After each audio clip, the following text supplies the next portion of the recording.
Los factores abióticos. Los factores abióticos constituyen la otra mitad de la selección natural y también parte de la definición de un ecosistema. Recuerde que en un ecosistema vamos a estudiar los factores bióticos, es decir, la comunidad ecológica, junto con los factores abióticos, aquellos que no están vivos. Por lo general en los libros de texto se pasa muy por encima cuáles son los factores abióticos. Sin embargo, vale la pena dividirlos en varias categorías para examinarlos de una manera un poco más a fondo. Entonces hemos decidido dividir los factores abióticos en 5 categorías: factores químicos, climáticos, geológicos, topográficos y geográficos. Algunos pueden parecer muy semejantes entre sí y simplemente es un ejemplo de categorización. No es que sean categorías formalmente instituidas. Entonces vamos a comenzar con los factores químicos. Los factores químicos van a ser aquellos que están relacionados directamente con la química de los seres vivos. El primero de estos factores químicos son las fuentes de energía. Entonces, en este sentido, los seres vivos generalmente se clasifican en autótrofos o heterótrofos. Entonces, los heterótrofos generalmente son quimioterótrofos, es decir, necesitan compuestos químicos de los cuales puedan extraer energía. En esta imagen representamos una fórmula química que representa la respiración oxidativa o respiración celular, que es un conjunto de reacciones químicas que conllevan a la producción de energía. C6H12O6 representa la glucosa y en general cualquier biocompuesto que puede obtenerse de un ser vivo. Y el oxígeno es el oxígeno ambiental. Entonces, este es un ejemplo de un sistema químico en el cual un organismo debe obtener alimento orgánico externo y luego realizar un proceso químico para producir energía química. Evidentemente, hay muchos otros tipos de metabolismos que permiten obtener alimento externo y procesarlos para obtener energía. Este es solo un ejemplo de una fórmula química para uno de estos metabolismos. Y aquí tenemos pues azúcar, que es como la fuente de energía más fácilmente oxidable para muchos de los seres vivos. Los autótrofos generalmente son fotoautótrofos.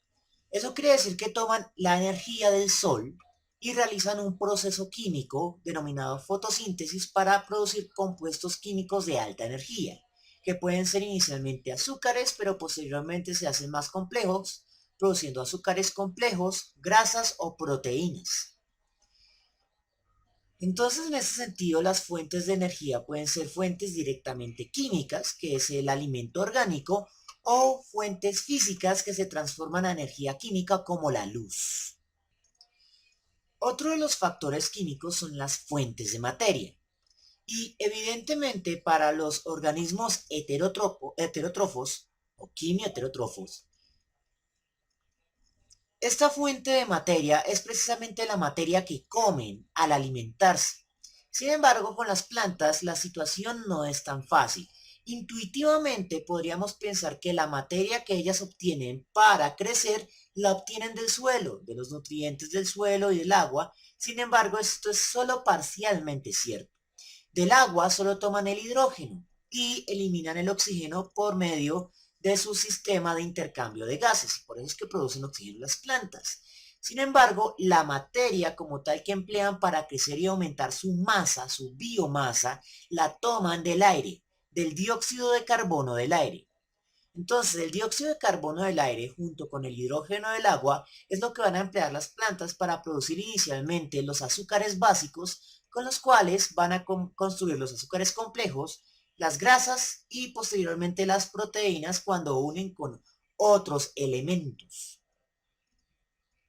Los nutrientes son otra categoría de factores químicos y tal vez es la más importante o la que más le da relevancia en los libros de texto.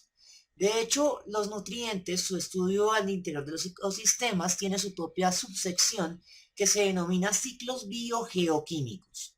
Aquí simplemente vamos a hacer una mención de los principales elementos y los compuestos más importantes que se forman con ellos.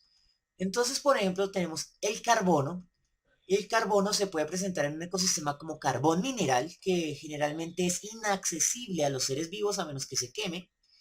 El dióxido de carbono que se encuentra en el ambiente y que necesitan las plantas para crecer, para aumentar su masa. Y ese dióxido de carbono puede estar presente en forma gaseosa, que es como lo más común, lo que más asociamos al gas dióxido de carbono. Sin embargo, este gas dióxido de carbono no solo se mezcla con el aire, también se puede mezclar en agua. Entonces puede haber dióxido de carbono diluido en agua, o como lo denominan los químicos, dióxido de carbono acuoso. Cuando el dióxido de carbono se encuentra diluido en agua, parte de él va a reaccionar con el agua para producir ácido carbónico y diferentes iones del ácido carbónico, como el ion carbonato y el ion bicarbonato. Toda esta disolución en el agua va a afectar la acidez del agua y a otras propiedades que va a tener el agua. Cuando hablamos de agua, estamos hablando del océano. Por lo tanto, la cantidad de dióxido de carbono que se encuentra en la atmósfera va a afectar propiedades del agua como su acidez, lo cual a su vez también va a alterar otras propiedades del agua como su densidad y las corrientes oceánicas. Finalmente, y evidentemente, con el carbono se van a crear biocompuestos, básicamente todos los biocompuestos, carbohidratos, lípidos, proteínas y vitaminas. El agua, como tal, es bastante necesitada por parte de los seres vivos, ya sea en su forma líquida, pero también en su forma como reactivo para la realización de los metabolismos, especialmente la fotosíntesis. Durante la fotosíntesis, el agua es destruida por medio de la primera reacción de la fotosíntesis.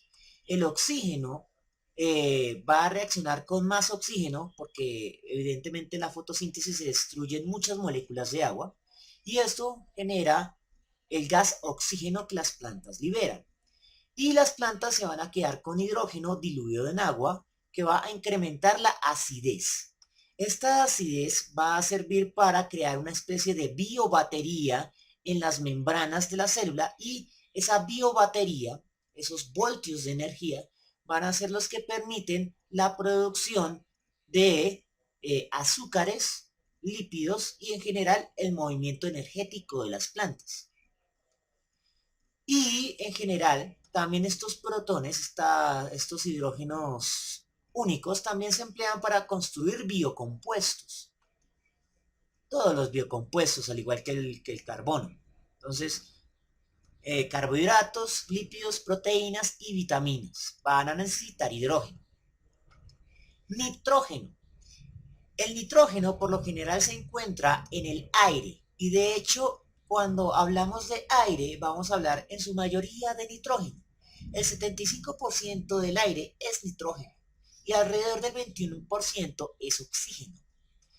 No nos damos cuenta porque el nitrógeno gaseoso es inerte para los seres vivos. Es tan inerte que prácticamente ningún ser vivo complejo puede emplearlo, tomarlo del aire.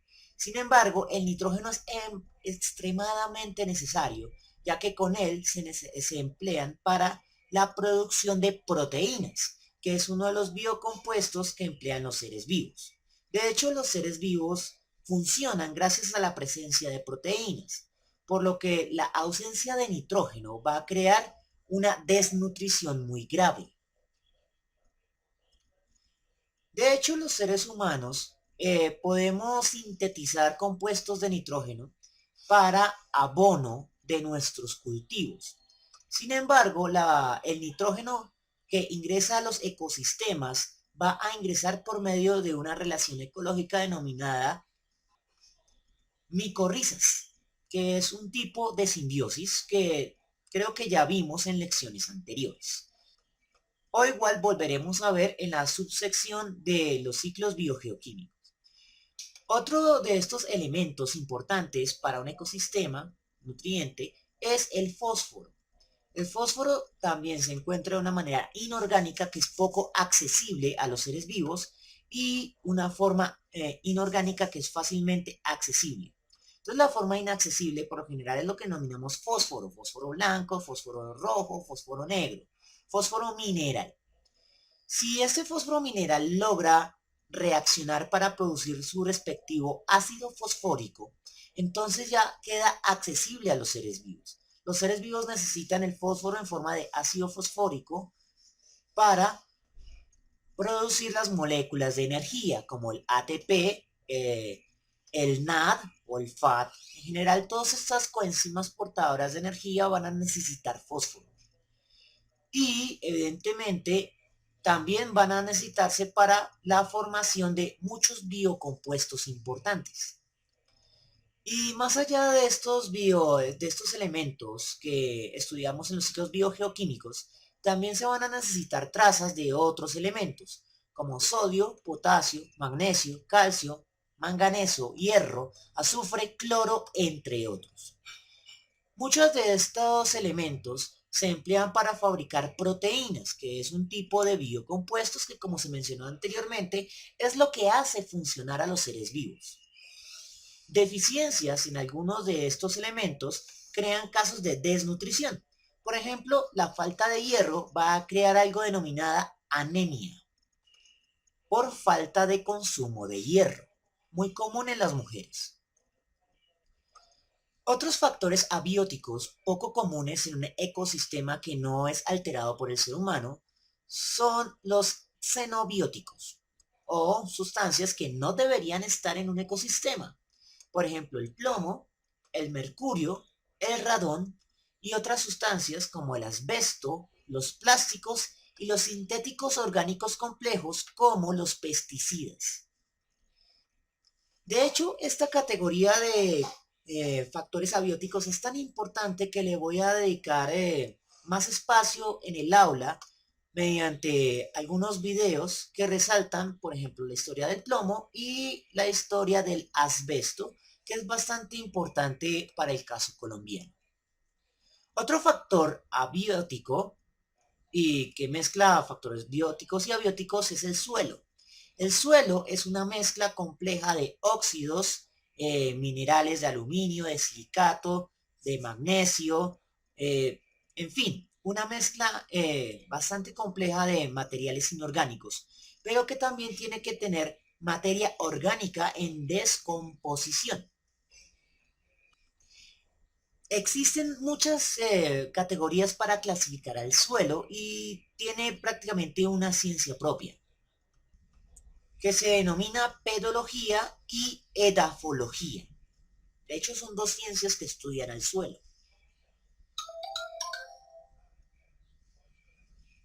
Adicionalmente, tenemos factores climáticos, por ejemplo, la luz. Los seres vivos que hacen fotosíntesis por lo general van a emplear luz roja y un poco de luz azul, pero principalmente luz roja. La luz amarilla y la luz verde no la emplean y de hecho la rebotan o la emiten y por eso a estos seres vivos los vemos de color verde. Sin embargo, la luz como tal, como factor climático, no solo involucra los colores que son empleados, sino la calidad que llega a un determinado ecosistema. Por ejemplo, en el bosque, los árboles del domo van a tomar la mayor parte de la luz de buena calidad para la fotosíntesis y van a filtrar hacia el suelo del bosque luz de menor calidad. Sin embargo, las plantas que viven en el suelo del bosque se han adaptado para recolectar esta luz de menor calidad y sobrevivir, a tal punto que si se quedaran sin los árboles, no podrían procesar la luz de mayor calidad y serían lastimadas por esta luz de mayor calidad. Otros factores climáticos son la temperatura, que va a afectar la posibilidad de la realización de las reacciones químicas del metabolismo. Por lo general, la mayoría de los seres vivos se han adaptado para sobrevivir a una temperatura estándar que es de 25 grados centígrados, con una variación cercana entre 0 grados centígrados y unos 40 grados centígrados. El ser humano, las células humanas, operan internamente a unos 37 grados centígrados, pero el ambiente externo debe tener una temperatura menor. Esto se debe a que las reacciones químicas del metabolismo producen calor y ese calor debe emitirse al ambiente para mantener una regularidad térmica interna. Otro factor climático es la presión atmosférica. Entonces todos sabemos que a nivel del mar la presión atmosférica va a ser mayor que en una montaña y eso afecta también a las células. O en el caso de los animales como nosotros va a afectar la posición del tímpano. La membrana timpánica puede verse afectada por la presión atmosférica y por eso tendemos a quedarnos un poco sordos cuando viajamos desde una ciudad con una mayor presión atmosférica a una de menor presión atmosférica o viceversa. Otro factor climático es la humedad, que es la cantidad de vapor de agua diluida en el aire. La humedad en presencia de luz va a incrementar enormemente la temperatura. De hecho, los ambientes húmedos tienen una sensación térmica mucho mayor que los ambientes secos, aun cuando sean irradiados por la misma cantidad de luz. Eso se debe a que el vapor de agua es un gas de invernadero y va a tender a mantener la energía calórica en el ambiente en lugar de reflejarla a la atmósfera. Otro factor climático es la disponibilidad de agua. En este sentido, no analizamos el agua como una sustancia química, sino como un recurso que se encuentra distribuido en lugares específicos de un ecosistema. También tenemos el viento. El viento es el movimiento del aire y hace el efecto opuesto de la humedad. Es decir, incrementa la sensación de frío o de ausencia de calor más formalmente en un ecosistema. Entonces, un ser humano podría sobrevivir algunas horas en el Polo Norte desnudo si no hubiera viento. Sin embargo, en presencia de viento, el mismo ser humano no sobreviviría ni un minuto antes de congelarse. Esto se debe a que los cuerpos calientes generan una especie de campo térmico a su alrededor, pero el viento destruye ese campo térmico y hace que el calor del interior del cuerpo sea emitido al ambiente a una gran velocidad. Otro factor climático que altera a los demás, por ejemplo a los vientos, a la humedad, a la temperatura en el mundo, son las corrientes oceánicas. Son flujos de agua que transportan nutrientes y seres vivos de un océano a otro. El flujo de estas corrientes oceánicas depende de muchos factores como la acidez de los océanos o la temperatura del planeta. Otro factor climático es el fuego. Cuando hay mucha temperatura, poca humedad y hay materia orgánica extremadamente seca, cualquier evento como un relámpago puede generar un incendio. Algunos ecosistemas, como el chaparral, son tan propensos a los incendios que los seres vivos se han adaptado a ellos. De hecho, las semillas de muchas plantas solo pueden germinar después de que son quemadas en el ecosistema denominado el chaparral. En otros ecosistemas, un incendio es un verdadero caos, generando una disrupción en el ecosistema que va a conllevar a una sucesión secundaria. Y recordemos que una sucesión secundaria es cuando un ecosistema se recupera de una alteración catastrófica.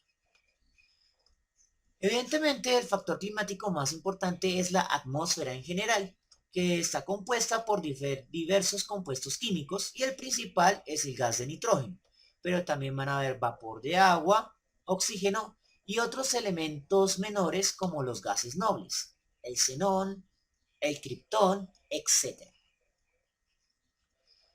Otro factor climático importante son los fenómenos de El Niño y la Niña. Los factores del niño y la niña son particularmente extraños ya que no son anuales, sino que se realizan cada 4 años aproximadamente. Entonces, en el fenómeno del Niño, el ambiente tiende a hacerse más seco, las temperaturas son altas, o sea, se genera una sequía y se erosiona el suelo. Esto es importante para los cafeteros porque propicia la aparición o el aumento en la población de un insecto denominado broca que va a afectar los granos de café. Su opuesto es el fenómeno de la niña, que incrementa las precipitaciones de agua, o sea, va a llover más. Entonces, como va a haber más nubes, el clima va a ser más fresco, pero también va a haber más propensión a inundaciones, lo cual disminuye la productividad, especialmente para el café, y también propicia la aparición del hongo de la roya que va a matar a toda la planta del cafeto.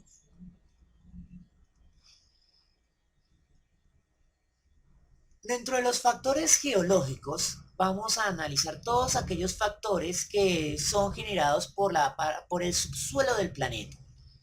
Entonces, en última instancia, estamos hablando de todo lo que es provocado por el movimiento de las placas tectónicas. Entonces podemos tener, evidentemente, volcanes, eh, y los volcanes son algo bastante interesante. Aunque los podemos ver como agentes destructores, los materiales que escupe un volcán generalmente también son nutrientes.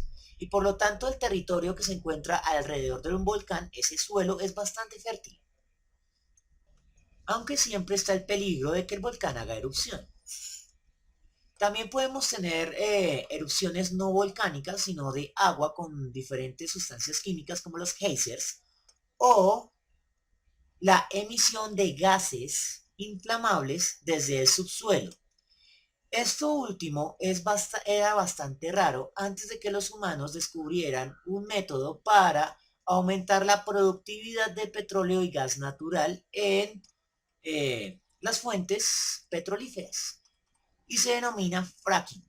Por alguna razón el fracking emite grandes cantidades de gas natural por fracturas en el subsuelo que no se controlan, que no están planificadas.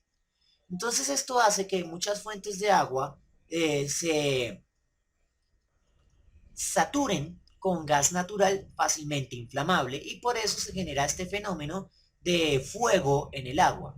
Este fuego es cuando por alguna razón se genera una chispa cerca al agua que contiene grandes cantidades de gas natural. Al interior de los factores topográficos vamos a hablar de la disposición del terreno. Entonces, si el terreno es llano, la condición va a ser completamente diferente de si estamos hablando de una montaña altamente escarpada. Los seres vivos deben adaptarse de forma muy diferente al tipo de terreno. Y eso afecta a las relaciones bióticas como la relación depredador-presa. Estas cabras de montaña solo pueden ser depredadas por animales que también puedan desplazarse rápidamente por estas salientes rocosas. Por eso nunca vamos a ver un guepardo persiguiendo a una cabra de montaña, pero sí a un leopardo de montaña que está adaptado a las salientes rocosas. Viceversa, un leopardo de montaña jamás podría perseguir una gacela de Thompson porque es demasiado lento en una planicie. Entonces vamos a tener también factores geográficos. Esos factores geográficos se relacionan con la topografía, pero la topografía es más condiciones locales. Los factores geográficos ya son factores mucho más grandes. Por ejemplo, la distancia hacia el océano. Y esto afecta también la formación de desiertos. Por ejemplo, si frente al océano hay una montaña, la montaña va a actuar como una esponja absorbiendo toda la humedad que proviene del océano. Y por lo tanto, el territorio que se encuentra detrás de la montaña, si no hay ríos, va a generar un desierto. También vamos a tener la forma y tamaño del continente. Los continentes que son más grandes tienden a poseer un desierto central. Y esto es cierto tanto en el presente como en el pasado. En el momento en la historia del planeta en que hubo un solo gran continente que denominamos Pangea, Ese enorme continente también tuvo un enorme desierto central, el desierto pérmico. Dentro de los factores geográficos también tenemos la distribución de las fuentes de agua dulce, es decir, cómo la posición de las montañas afecta la generación de ríos y cómo estos afectan a los diferentes ecosistemas que se encuentran cerca de sus riberas. Muy bien, también tenemos la altitud de una montaña. Para nosotros que vivimos en un país montañoso, es evidente que a medida que ascendemos en la montaña hace más frío y a medida que descendemos la montaña hace mucho más calor y humedad. Dependiendo de la altitud van a crecer diferentes tipos de plantas y animales.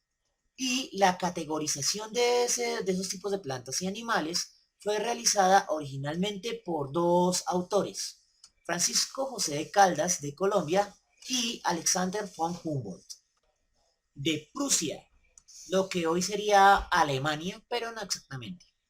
La historia recordaría de forma más importante a Humboldt y olvidaría a Caldas, excepto por los colombianos que aún lo recordamos. Entonces, ¿cuál es el punto? Caldas se enfocó únicamente en la altitud, mientras que Humboldt relacionaría la altitud con otro factor que ya es más astronómico y es la latitud. La latitud es la distancia de cualquier punto hacia el ecuador. Humboldt racionalizó que la altura de una montaña podía equivaler a la distancia hacia el ecuador, de forma tal que las regiones o ecosistemas que se encontraban más lejos del ecuador y más cerca al polo equivaldrían a la fauna o a las adaptaciones de la fauna y la flora que se encuentran más alto. En ese sentido, los ecosistemas de alta montaña se parecen mucho a los ecosistemas cercanos al Polo Norte, mientras que los ecosistemas de la muy baja montaña se asemejan a cualquiera de los ecosistemas del Ecuador que no son afectados por la altitud.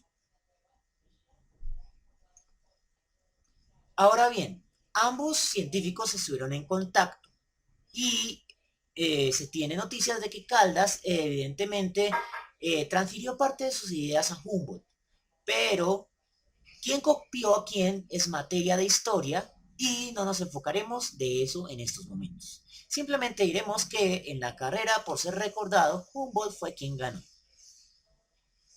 Entonces los factores astronómicos son mucho más generales que los factores geográficos y afectan al planeta o a los objetos que se encuentran cerca del planeta. Ya mencionamos que la latitud, la distancia de cualquier punto al ecuador es uno de estos factores. Pero también está el pivote planetario.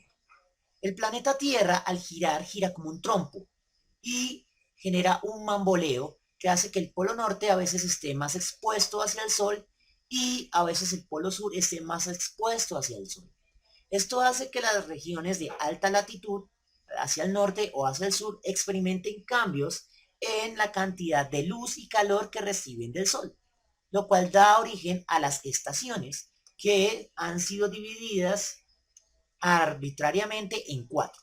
La primavera, spring, el verano, summer, el otoño, fall, y el invierno, winter.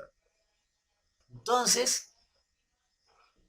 cada una de estas estaciones es afectada por la cantidad de sol recibida. El verano tiene la mayor cantidad de sol y la menor disponibilidad de agua. La primavera se caracteriza por una transición entre el invierno, que tiene agua pero muy poca disponible, y el verano. Por lo tanto, en primavera se va a experimentar un cambio de temperatura desde lo frío hacia lo caliente, siendo esta estación la más agradable para muchas de las personas que viven en altas o muy bajas latitudes. También tenemos el otoño, que es la transición desde el verano hacia el invierno, donde la temperatura empieza a disminuir. Los seres vivos tienen que adaptarse a las condiciones cambiantes de estas estaciones. A ver, ¿qué más tenemos? Oh, sí. Cometas y asteroides. Ocasionalmente, los cometas y los asteroides pueden impactar con un ecosistema alterándolo. El más famoso fue el que destruyó a los dinosaurios y que se estrelló en algún lugar de México. Fue tan grande que acabó con la mayor parte de los ecosistemas del planeta. Sin embargo, nuestro planeta también recibe cometas de menor talante que destruyen ecosistemas de una forma más localizada. Por ejemplo, el impacto de Tunguska que destruyó gran parte del bosque del mismo nombre, que ocurrió en junio de 1908 en algún lugar de Rusia. Otro factor abiótico muy importante es el campo magnético que nos protege de las tormentas solares. El sol no solo emite luz, sino muchos tipos de radiación que nos dejarían fritos, tal cual si estuviéramos al interior de un horno microondas. Lo que nos protege es un campo magnético que la Tierra produce y que es producido por la misma causa que hace que los continentes se muevan. Y es un giro de un manto metálico líquido que se encuentra cerca del núcleo del planeta. Estos metales que fluyen girando generan un efecto dinamo, o lo que es lo mismo, un enorme imán giratorio, que genera precisamente un campo magnético protector. No todos los planetas poseen un manto líquido. Esto se debe a que pueden haber sido más pequeños y por lo tanto se enfriaron mucho más rápido. Pueden haber muchísimos otros factores abióticos, pero el punto con los factores abióticos es que nos sirven para explicar, bueno, la otra mitad de la selección natural, que son los factores constantes en un ecosistema. Por ejemplo, el clima y el concepto de deriva genética. La deriva genética se puede representar como todos estos fenómenos aleatorios que generan disrupciones en un ecosistema maduro. Por ejemplo, un incendio que no se espera, la caída de un asteroide que destruye parte de un ecosistema, va a afectar a los seres vivos sin importar qué tan hábiles sean para sobrevivir. A esos fenómenos aleatorios, no predecibles, que suceden de vez en cuando, estos van a generar la deriva genética.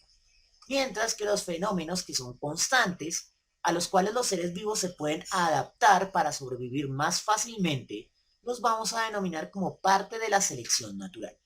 Entonces recuerde que la selección natural va a ser generada tanto por las relaciones ecológicas de los factores bióticos como por aquellos factores abióticos que son constantes en un ecosistema. Esta interpretación de la selección natural como compuesta por parte de factores vivos y parte de factores no vivos, no era la interpretación original de Darwin de la selección natural. De hecho, Darwin la circunscribía originalmente únicamente a la relación de competencia. Sin embargo, en la actualidad vamos a concebir a la selección natural como una resultante extremadamente multifactorial y, por lo tanto, matemáticamente muy compleja de describir, pero no por eso falsa. Para que la selección natural fuera falsa, todos esos factores abióticos que acabamos de describir deberían ser falsos y no lo son. Entonces, una cosa es que algo sea falso y otra cosa es que algo sea muy difícil de convertir en un fenómeno matemático. Bien, con esto llegamos al fin de la descripción de los factores abióticos.